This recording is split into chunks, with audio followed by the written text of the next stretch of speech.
Hello viewers, बहुत दिनों के बाद ये हमें लगा कि एक बार हमें इंग्लिश ग्रामर पर कुछ वीडियो तैयार करना चाहिए। और मैंने इसको आज स्पेशली ये देखते हुए कि ग्रामर पर बहुत सारे यूट्यूबर्स अच्छा नहीं किए हैं और इसके कारण मैंने सोचा कि लाओ एक नया वीडियो बनाया जाए, वो केवल ग्रामर पर ही, राइटिंग पर हो। स्पेशली ग्रामर का एक पार्ट है, कंपोनेंट है राइटिंग। तो मैंने सोचा कि इसको जो है बेसिक शिक्षा में आने के बाद मेरा थोड़ा सा ये पहला वीडियो है जो मैं इंग्लिश ग्रामर पर बना रहा हूँ। अभी मैं पहला जो आज का पहला मेरा फोकस होगा, हम आप लोगों को बताएं कि ग्रामर क्या है और ग्रामर हमें क्यों पढ़ना चाहिए। तो पहले हम देखेंगे कि what is grammar, what is grammar, grammar क्या है और हमें ग्रामर क्यों पढ़ना चाहिए। व्हाई इज ग्रामर, ग्रामर क्या है और हमें ग्रामर क्यों पढ़ना चाहिए, इसकी उपयोगिता क्या है। सबसे पहले हम चलते हैं कि ग्रामर क्या है। जब हम कोई वाक्य लिखते हैं, जैसे मैंने एक वाक्य मैं यहाँ लूंगा, एक वाक्य लूंगा, मैं दिखाऊंगा आपको लिख करके कि my father is a doctor. देखिए, my father is a doctor. आपने देखा कि मैंने इस सेंटेंस की शुरुआत कैपिटल लेटर से किया है और इसमें हमने कई शब्दों का प्रयोग करते हुए यहां पर फुल स्टॉप का प्रयोग किया है। वाक्य के अंत में हमने यहां फुल स्टॉप का प्रयोग किया है। आपने ये भी देखा कि हमने जब यहां कहा कि व्हाट इज ग्रामर और व्हाई इज ग्रामर, तो यहां पर हमने प्रश्नवाचक चिन्ह का प्रयोग किया है, इंट्रोगेटिव मार्क का प्रयोग किया है। स्पेशली ये इंट्रोगेटिव मार्क है, ये फुल स्टॉप है। तो ग्रामर हम पहले ये जाने कि ग्रामर क्या है, ग्रामर क्या है, ग्रामर क्या है, विशेष रूप से हम इस पर फोकस करें। तो जैसे आप जानते हैं कि इंग्लिश जो है एक मीडियम ऑफ कम्युनिकेशन है, जो ब्रिटिशर्स या इंग्लिश लोगों के द्वारा जो है प्रयोग की जाती है अपने बोलचाल में, अपनी भावनाओं के आदान प्रदान के लिए हम उसको प्रयोग करते हैं। भारत में यह एज ए सेकेंड लैंग्वेज हम प्रयोग करते हैं। तो अब सेकेंड लैंग्वेज, पहली बात तो हम आपको ये बता दें, इंग्लिश के संदर्भ में आप लोग एकदम बिल्कुल कंफर्म हो जाइए कि इंग्लिश में कोई भी चीज इनकरेक्ट नहीं है, गलत नहीं है। हमको एक शब्द लेना चाहिए, एप्रिसिएबल, नॉट एप्रिसिएबल। ग्रामर के पॉइंट ऑफ व्यू से हम, चूंकि यहां पर आपको एक छोटा सा उदाहरण देंगे कि जैसे मान लीजिए माई फादर इज डॉक्टर और माई फादर इज ए डॉक्टर, दोनों में एक अलग अलग ग्रामेटिकल मिस्टेक है। जैसे माई फादर इज ए डॉक्टर, अब इसमें हमने अगर मान लीजिए हमने यहां पर मान लीजिए एम कैपिटल से ना लिख करके स्मॉल से लिख दिया होता, या हमने इसमें डॉक्टर को कैपिटल से बना दिया होता, या इसमें कोई लेटर्स इधर उधर कर देते, छोटा लेटर के बजाय बड़ा लेटर कर देता, बड़ा लेटर के बजाय छोटा लेटर कर देता, मिक्सअप लिखता, तो यह भी लिखा हुआ गलत माना जाता। जैसे हम कहते हैं गलत नहीं, अनएप्रिसिएबल, जिसको हम एप्रिसिएट करें या एज ए सोशल एनिमल या सोशल बीइंग हम एप्रिसिएट करें, सारे लोग, हमारी सोसाइटी एप्रिसिएट करें, हमारा कंट्री एप्रिसिएट करें। तो देखिए, एक्सेप्टेबिलिटी और नॉन एक्सेप्टेबिलिटी विशेष रूप से इस पर काम करता है। ग्रामर में, इंग्लिश ग्रामर में कोई भी चीज इनकरेक्ट नहीं है, रॉन्ग नहीं है। हमको समझना है कि यह जो है केवल एक्सेप्टेबल है और नॉट एक्सेप्टेबल है। तो एक्सेप्टेबिलिटी और नॉट एक्सेप्टेबिलिटी पर हम फोकस करते हैं।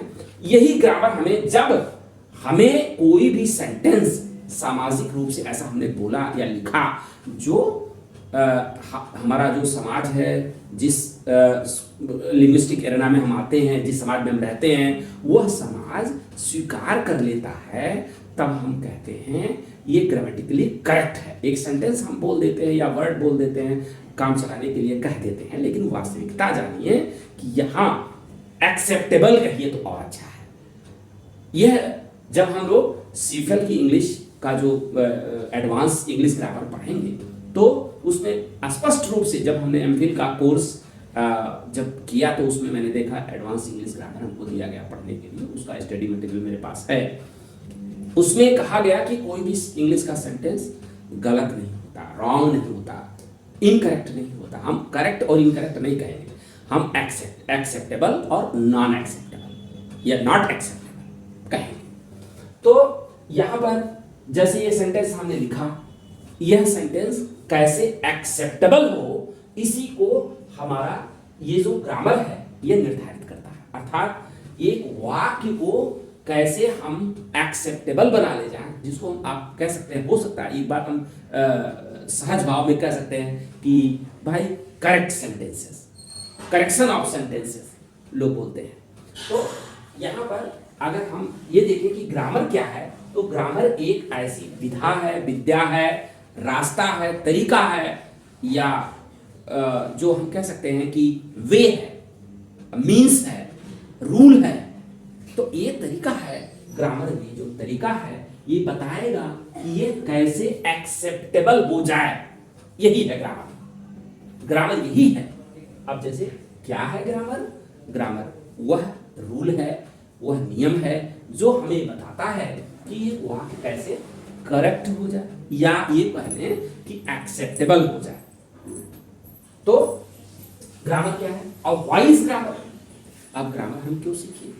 ग्रामर हम क्यों सीखे? अगर देखिए, अगर जैसे हम डिफरेंट कंट्रीज में अपने डिफरेंट उद्देश्यों के लिए जाते हैं, जैसे मान लीजिए हम अपने गांव से यहाँ आए, अब यहाँ से हम और बड़े शहर में जाएंगे, बट इस देश से फिर हम दूसरे देश में भी जाएंगे। तो जब हम दूसरे देश में जाएंगे तो ऐसा है कि एक्सेप्टेबिलिटी की चुनौती होगी। अगर हम जो रूल ऑफ ग्रामर या हम ग्रामेटिकल सेंटेंसेस या ग्रामेटिकली करेक्ट सेंटेंसेस या ग्रामेटिकली एक्सेप्टेबल सेंटेंसेस नहीं बोलेंगे तो अगला समाज तो हमें स्वीकार नहीं करेगा, हमारी बातों को नहीं समझेगा। हमें जो मान लीजिए हम कहीं अपना बात रखना चाह रहे हैं, अपनी बातों को कहना चाह रहे हैं, वो बात हमारी नहीं सुनेगा, न समझेगा। तो इस प्रकार से हमारे और उसकी भावनाओं का जो आदान प्रदान है, हमारे विचारों का आदान प्रदान है, या हम क्या कहना चाह रहे हैं वो क्या समझेगा, वो क्या कहना चाह रहा है हम नहीं समझेंगे। तो यही एक हमें ग्रामर क्यों, ताकि हम अपनी भावनाओं को दूसरे से कन्वे कर सके, या विचारों को दूसरे से कन्वे कर सके, और दूसरों के विचारों को वो हमको भी कन्वे कर सके। यह जो है स्टैंडर्ड एक मेंटेन हो, एक रूल मेंटेन हो, जो हम भी पढ़ें, उस देश का नागरिक भी पढ़े, बच्चा पढ़े, आप स्टूडेंट लर्नर पढ़े, सारे लोग पढ़े। और यही ग्रामर है कि यहाँ भी वही है और वहाँ भी वही है। तो इसकी एक ग्रामर जो है वो यूनिवर्सल है। इसका मतलब यह है कि यूनिवर्सलिटी इसकी है, ये सब जगह एक तरह से है। ये जो अगर आप इंडिया में हैं तो इंडिया के ग्रामर में भी आप यही पाएंगे। अब एक है रिसीव्ड प्रोनाउंसिएशन, स्टैंडर्ड इंग्लिश जो यूनाइटेड किंगडम की पढ़ाई जाती है, तो वहाँ का भी बच्चा होगा, वो लर्नर होगा, वो भी यही पढ़ेगा। तो अब हम चलते हैं कि पहला तो अब हमारा ये सेटिस्फाइड व्हाट इज ग्रामर। तो ग्रामर क्या है? ग्रामर एक ऐसा रूल है, या एक ऐसा तरीका है, या एक ऐसा माध्यम है जिसके माध्यम से हम एक्सेप्टेबल सेंटेंसेस को बोलते या लिखते हैं। दूसरी बात, व्हाई इज ग्रामर? हम ग्रामर क्यों पढ़ें?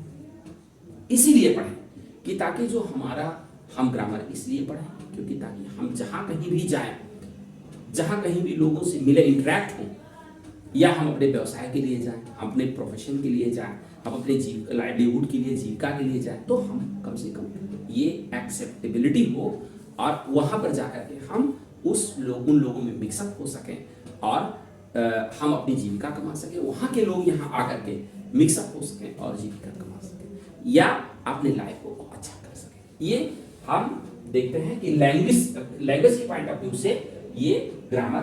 अब हम चलते हैं कि देखिए जैसे एक वाक्य हमने बोला या लिखा तो इसमें तमाम शब्द आ गए।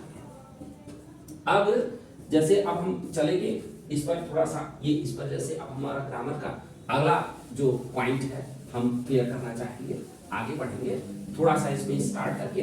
अब हम जैसे ये सेंटेंस हमारा है, हम लोग देखेंगे कि my father is a doctor, my father is a doctor. अब my father is a doctor अगर हम ये लिखते कि माय फादर इज डॉक्टर, देखिए दोनों सेंटेंस और दोनों हमने यहाँ कैपिटल से लिखा है और यहाँ फुल स्टॉप भी लगाया है। तो my father is a doctor और my father is doctor, my father is a doctor और माय फादर इज डॉक्टर। अब ये सेंटेंस ग्रामेटिकली एक्सेप्टेबल है और ये एक्सेप्टेबल नहीं है। अब दूसरी बात, तो ये तो ग्रामर का हमने देख लिया कि ग्रामर का रोल क्या है, वो सेंटेंसेस को एक्सेप्टेबल बनाता है या नॉन एक्सेप्टेबिलिटी लाता है। अब हम चलते हैं कि देखिए अब सबसे मूलभूत तत्व क्या है ग्रामर के। ग्रामर की जो हम ग्रामर कैसे स्टडी करें, जैसे अगर हम ग्रामर स्टडी करना चाहते हैं, ग्रामर देखिए हम यहाँ लिखते हैं ग्रामर। ग्रामर को स्टडी करने के लिए हमको लैंग्वेज पर जाना पड़ेगा। लैंग्वेज की, अब लैंग्वेज मान लीजिए इंग्लिश है, हम इंग्लिश पर चलेंगे। अब इंग्लिश में हम क्या करेंगे, इसके इंग्लिश के जैसे लेटर्स, भाई हम अगर इंग्लिश के लेटर्स को हम अच्छी तरह से समझ ले, अगर हम लेटर्स को समझते हैं और उसके सारे जितने अध्ययन हैं, चाहे उसको लिखना है चाहे उसको बोलना है, वो हम अगर अच्छे से कर लेते हैं ना तो मामला। फिर उसके बाद वर्ड्स को और उसके बाद सेंटेंसेस। अब देखो इस सेंटेंसेस में जब हम सेंटेंसेस की बात करते हैं तो इसमें हम इनके छोटे छोटे तत्व जो हैं, अब जैसे अब फ्रेजेस को, इसमें फ्रेजेस भी आएंगे, इसमें क्लासेस आएंगे, है ना, या होल सेंटेंस एज ए जो है सेंटेंस तो अपने आप में सेंटेंस है ही। ठीक, तो अब हम लेटर्स के बारे में पढ़ेंगे, वर्ड्स के बारे में पढ़ेंगे और सेंटेंसेस के बारे में पढ़ेंगे। अब चलते हैं कि हम जैसे ग्रामर में हम लैंग्वेज पर फोकस करेंगे और लैंग्वेज, भाई ग्रामर क्या होगा, कहाँ किस, grammar does not exist in vacuum, it operates for a language in a language. So we are starting grammar for a language that is English, and here in English the basic elements to study grammar are letters, words and sentences. Under sentences we will also just focus on phrases, clauses, here it is written clauses and sentences. Phrases, clauses and sentences we will also focus on. तो हम क्या करेंगे कि phrases पर भी ध्यान दे देंगे और clauses पर भी ध्यान दे देंगे और sentences पर भी ध्यान देंगे। तो अब हम ये इसका सबसे जो ये फोकस है हम करें। अब चलते हैं, देखते हैं इसका पहला लेटर्स, हम पहले फोकस करते हैं लेटर्स पर। लेटर्स देखिए लेटर्स क्या है, आज हम लोग इसी को कंक्लूड कर लेंगे, इसी तक हम छोटा वीडियो बनाएंगे। ये प्रयास करेंगे कि कम से कम आपके अंदर एक इंटरेस्ट अराउज हो, इंटरेस्ट क्रिएट किया जाए, इंटरेस्ट जो है इनकलकेट किया जाए और कम से कम इसके आगे का वीडियो हम कल बनाएंगे और लेटर्स को हम आज कंक्लूड करने की कोशिश करेंगे। तो पहला देखिए लेटर्स के बारे में, जो इंग्लिश लेटर्स हैं वो जैसे हम स्पेशली जो हमारे साउंड्स हैं, जो लैंग्वेज की जो भी लैंग्वेज स्पीक करते हैं, बोलते हैं, तो वो साउंड को, जब साउंड को हम एक साइन में रिप्रेजेंट करते हैं तो वही लेटर होता है। तो sign of a sound, sign of a sound for a language. You can also call it of a language, of a language, for a language. ठीक, तो यहाँ पर याद कर लीजिए, sign of a sound of a language is known as letter. जब हम किसी साउंड को, मान लीजिए इनका ए, बी, सी, डी, अब हमने क्या किया, इसी को ए हमेशा ऐसे लिख दिया, यहाँ पर हमने ये बना दिया, जैसे हमने क्या किया, ए बना, बी हमने या ऐसे बनाया, ऐसे बनाया, ठीक। तो हमने देखा कि ए बी सी ये ऐसे बना दिया, बी बी ऐसे बना दिया। यहां पर हमने जो साउंड बोला उसको साइन दे दिया, एक साइन दे दिया, एक सिंबल दे दिया, ठीक है। उस सिंबल को यहां रिप्रेजेंट कर दिया, उस साउंड को ऐसे रिप्रेजेंट कर दिया, और यह जो रिप्रेजेंटेशन हुआ है यूनिवर्सल हो गया, भारत का भी और ऑस्ट्रेलिया का भी, अमेरिका का भी, इंग्लैंड का भी, सारा लर्नर जो है, सारा बच्चा जो है, सारा सीखने वाला बच्चा, छोटा बच्चा, वो अगर पढ़ेगा, एक साउंड हमने निकाला ए, अब ए को ये साउंड, तो ये लगा। और जो इंग्लिश के जो लेटर्स हैं, इसमें ये समझना है कि जो हम साउंड्स की बात जब करेंगे, जैसे उन लेटर्स, वैसे तो हमारे पास 26 लेटर्स हैं, टोटल हमारे पास कितने लेटर्स हैं, 26 लेटर्स हैं, लेकिन इसमें ये वॉवेल्स हैं और ये कॉन्सोनेंट्स।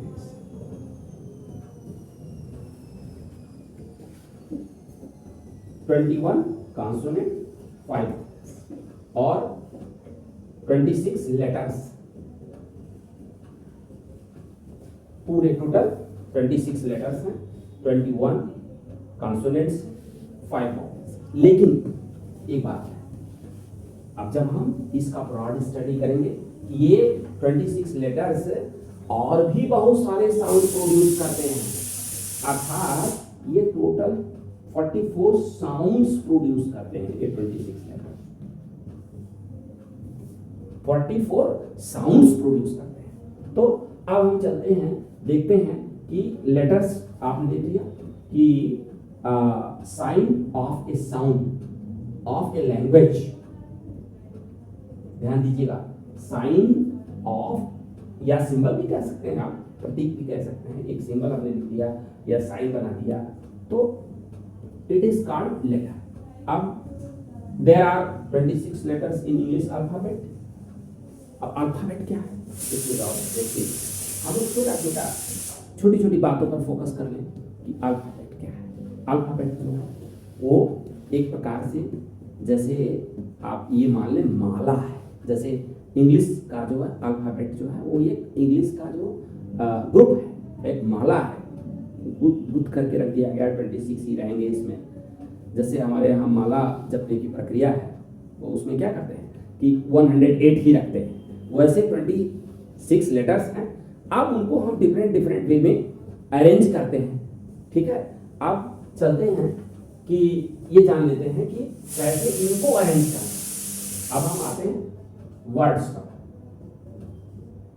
वर्ड्स, अब जो वर्ड्स हैं, अब हम छोटी सी बात इस पर हम कंक्लूड किए कि लेटर्स क्या हैं। Letters are signs are symbols of a particular sound of a language. अब there are 26 letters in this alphabet, they are. अब अल्फाबेट क्या है, अल्फाबेट जो है वो जो लेटर्स का एक ग्रुप है, लेटर्स का एक ग्रुप है, उसी को हम अल्फाबेट कहते हैं। जो इंग्लिश लेटर्स हैं उनका, जैसे हम इंग्लिश अल्फाबेट बोल देते हैं, इंग्लिश लेटर के समूह को जो कलेक्शन है, ग्रुप्स हैं, उसी को हम क्या कहते हैं, इंग्लिश अल्फाबेट कहते हैं। 26 लेटर्स उस अल्फाबेट में पूरे हैं, तो दैट इज अल्फाबेट। अब वर्ड्स क्या है, वर्ड्स जैसे आपने जब यहाँ लिखा था कि जैसे मैंने जो लिखा था कि my father is a doctor, my father is a doctor, जैसे आज हम लोग यही पढ़ा था, my father is a doctor, my father is a doctor. अब वर्ड्स देखिए, इसमें लेटर्स की बात करें, M Y F A T H E R I S, ये सब लेटर्स हैं। लेकिन देखिए M Y father, as a doctor, देखिए कितने लेटर्स कई हैं, लेकिन they are combined together to make a meaning and make a sense. पहली बात आपको समझना होगा कि जैसे when we talk of words we talk of meaning, when we talk of sentence we talk of sense, when we talk of phrase we talk of sense, when we talk of class we talk of sense। तो बहुत clear cut ये समझना है कि जब हम जैसे letters के बारे में तो ओनली साउंड्स, वर्ड्स के बारे में जैसे ही हम वर्ड्स के बारे में meaning, phrases sense but some sense, clauses some sense, sentences complete sense, ये बिल्कुल क्लियर करके चल रहा है। Letters, sound, words, meaning, phrases, उससे बड़ी यूनिट देखिए, सबसे छोटी यूनिट लेटर्स, वो साउंड देंगे। अब उससे बड़ी यूनिट है वर्ड्स, अब वर्ड्स क्या देगा, हमारा मीनिंग देगा। अब फिर उसके बाद फ्रेजेस आते हैं, उससे बड़ी यूनिट, कुछ वर्ड्स मिलकर के बनते हैं, तो सम सेंस देगा। फिर क्लासेस आते हैं, तो क्लासेस भी कुछ और वर्ड्स होते हैं, उसमें वर्बल्स आते हैं और सब्जेक्ट वगैरह आते हैं, तो हम उसमें क्या करते हैं, सम सेंस। बट जब हम सेंटेंस की बात करेंगे तो कंप्लीट सेंस की बात करेंगे। तो ये आपको समझ के चलना है, ये क्या है, एक सेंटेंस है। अब हम लोग कल इस पर वर्ड्स पर फोकस करेंगे और वर्ड्स के क्लासिफिकेशन पर फोकस करेंगे।